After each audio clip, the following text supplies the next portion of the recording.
Anybody else counting down the days until Christmas? I know I am. In fact, just so you know, we're exactly 6 days away from Christmas.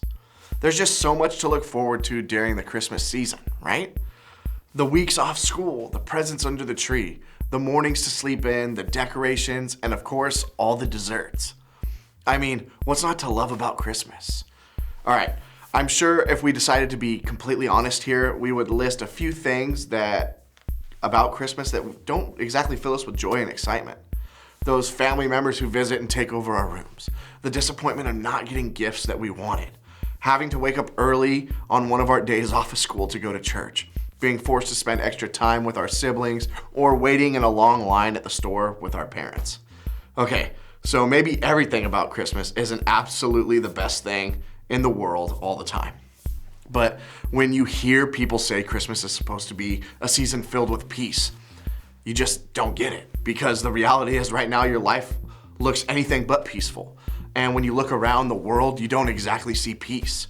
The word peace can mean a very different thing for a lot of different people in different situations. I think that for a lot of us, when we talk about peace, we usually think about what it means for our lives to be easy. We think peace means everything is fine, no problems, no issues, no conflicts, no drama. That's peace, right? If things are going well, then you'll have peace. If your family isn't fighting, if your friends are all getting along, if everyone around you is happy, then you'll feel at peace that everyone is talking about.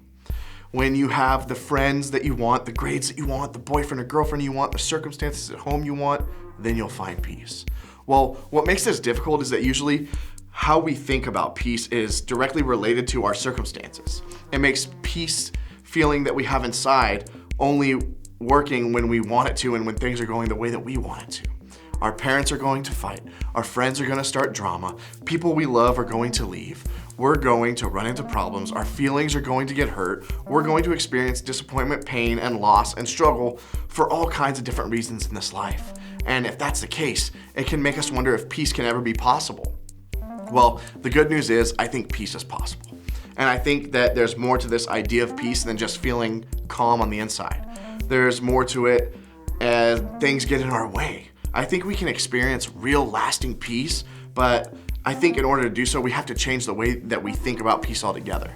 To help us understand how peace can really be possible in any circumstance, not just happy ones, I want to go back to the beginning of Christmas. We usually start the whole Christmas story with the birth of Jesus. But actually, it all began years before that. See, long before Jesus actually lived on earth, people were looking forward to his arrival. God had promised the people back then that a Savior was coming.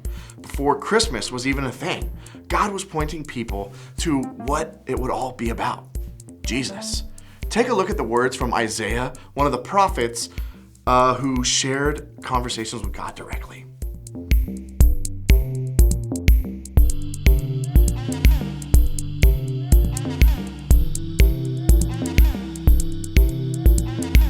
So Isaiah was basically telling people, hey, this Savior that God promised is coming.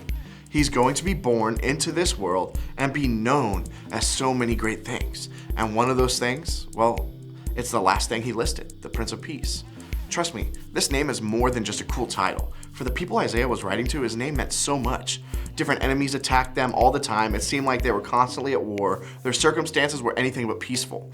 Knowing that the Savior was going to be the actual Prince of Peace, well, it probably meant a lot to him at that time. Fast forward a few hundred years of waiting, and this Savior was finally born. Jesus was born, and his arrival was announced to the world by a group of angels who said this.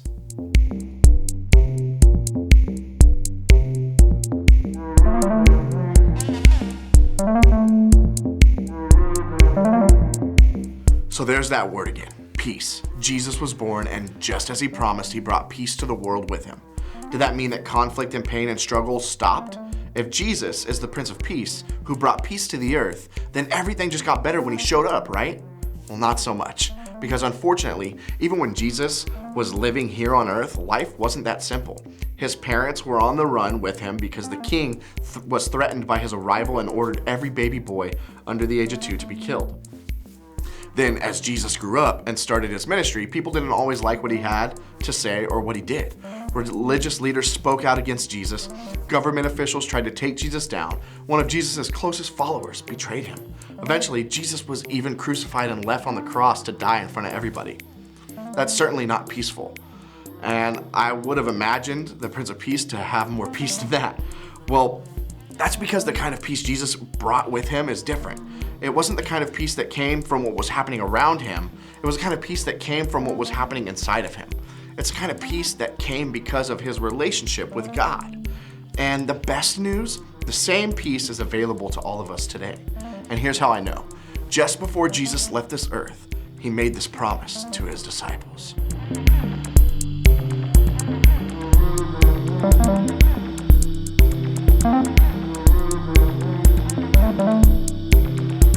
The same peace that God promised to send through Jesus, the same peace that Jesus had when he lived on earth, that same peace is possible for us today.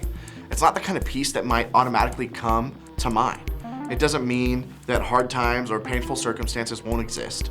The peace that Jesus offers isn't about our circumstances. It's about something that happens inside of us.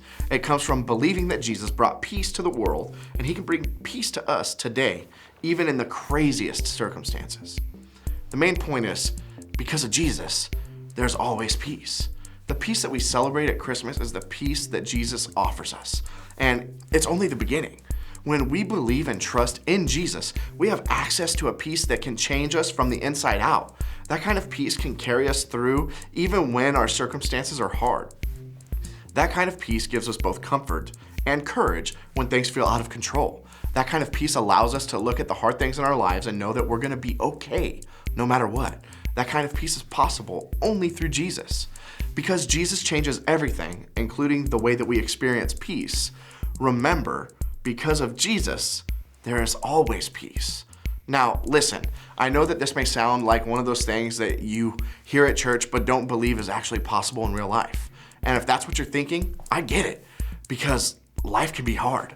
Parents get divorced, friends say hurtful things, people we love leave us, things in life let us down. There's war, racism, and poverty and death, and they all still exist in this world. Our circumstances can be anything but peaceful, and that's completely out of our control. I know all that is true because I know that Jesus came to bring real, lasting, deep peace and change into our lives. Peace that will change us from the inside out. So ask yourself, are there areas in your life where peace just doesn't seem possible? In your family, at school, or on your friend group? Maybe a specific relationship or situation in your life. Maybe it feels like you'll never do enough to make your dad proud of you, or your family will never be able to afford what you need, or your best friend won't apologize for the way that they hurt you, or you'll never be able to overcome that anxiety that you deal with every day. Whatever it is for you, consider where peace feels impossible in your life right now. Then ask yourself, when it comes to that part of your life, what would it look like to experience the kind of peace that Jesus brings? Maybe it means praying for the person who frustrates you. Or maybe it means pausing to talk to Jesus when you want to get angry. Maybe it means choosing to be the kind of friend who said something that really hurt you and you just forgive them. Or maybe it means talking to someone who can encourage you to remember what's true for you when you're anxious or scared. Whatever it is for you, commit to trying it. When peace finds an impossible feeling within you, remember that because of Jesus, peace is always possible. When you turn to Jesus, you'll experience the kind of peace that will change your life for the better, because knowing Jesus changes everything. Now remember, because of Jesus, there is always peace.